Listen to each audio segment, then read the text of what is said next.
বাড়ির ভেতরে ছিল বৈদ্যুতিক ট্রান্সফরমার। বিপাকে পড়তে হচ্ছিল বাড়ির সদস্যদের। সমস্যার মধ্যে পড়তে হচ্ছিল আশেপাশে এলাকার মানুষদেরও। সবসময় তারা আতঙ্কের মধ্যে দিন কাটাতেন। ঘটনা পুরুলিয়া বাঘমুন্ডি ব্লকের সিন্দ্রি মোড় এলাকার। বিষয়টি প্রশাসনিক স্তরে জানিয়েও সমাধান মেলেনি বলে অভিযোগ স্থানীয়দের। অবশেষে বিষয়টি তারা বাঘমুন্ডির বিধায়ক সুশান্ত মাহাতোকে জানান। বিধায়কের হস্তক্ষেপে সংশ্লিষ্ট দফতর দ্রুত পদক্ষেপ নেয় এবং ট্রান্সফরমারটি অন্যত্র স্থানান্তরিত করার কাজ শুরু করে। এতে কিছুটা হলেও স্বস্তি পেয়েছেন ওই বাড়ির বাসিন্দা সহ আশেপাশে এলাকার মানুষজন। কিছুটা হলেও তাদের ভয় কমেছে। এ বিষয়ে রাব্বানি আনসারি ও খুরশিদ আনসারি বলেন, বাড়ির ভেতরে ট্রান্সফরমার থাকায় তাদের খুবই অসুবিধার মধ্যে পড়তে হতো। যে জায়গায় ট্রান্সফরমারটি ছিল সেটি রায়তি জমি ছিল, তাতেই সমস্যার সমাধান হচ্ছিল না। অবশেষে বিধায়ক তাঁদের সমস্যার সমাধান করেছেন। সেই কারণে বিধায়ককে ধন্যবাদ জ্ঞাপন করেন তারা। এতে তাদের অনেকটাই উপকার মিলেছে, আতঙ্ক কেটেছে তাদের। কারণ ট্রান্সফরমার বাড়ির মাঝে থাকার কারণে তারা অনেকটাই ভয়ের মধ্যে দিয়ে দিন কাটাতেন।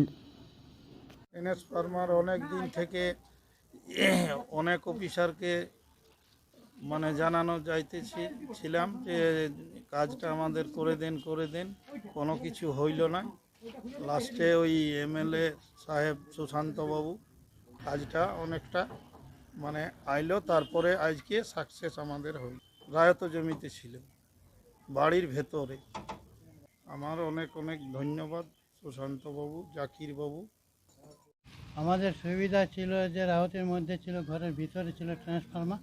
তো আমাদের বাখল বটে, সেইটাই ছালিয়া পুলিয়া যাওয়া আসা, ওইটা আমাদের মেন রাস্তা, সেইটা অসুবিধা, তাদের জন্য অসুবিধা। এই জন্য আমরা উঠাবার জন্য চেষ্টা করলি, এমএলএকে বলি, জাকির মোহাম্মদকে বলি, তো এটা দ্বারা আমাদের আজ সাকসেস হইল। এটা আমাদের বড় অসুবিধার মধ্যে ছিল। ধন্যবাদ এমএলএকে, ধন্যবাদ। এক প্রকার আতঙ্কের মধ্যে দিয়ে দিন কাটাতে হতো বাঘমুন্ডি ব্লকের সিন্দ্রি মোড় এলাকার বাসিন্দাদের। বিশেষ করে বর্ষার দিনে তাদের আতঙ্ক আরও বেড়ে যেত। পরিবারের সদস্যরা ভয়ে ভয়ে দিন কাটাতেন, কারণ যে কোনো সময় দুর্ঘটনা ঘটতে পারত বড় সড়। অবশেষে বিধায়কের উদ্যোগে সেই আতঙ্ক থেকে মুক্তি পেল এলাকার মানুষ ও পরিবারের সদস্যরা। এতে তারা সকলেই খুশি।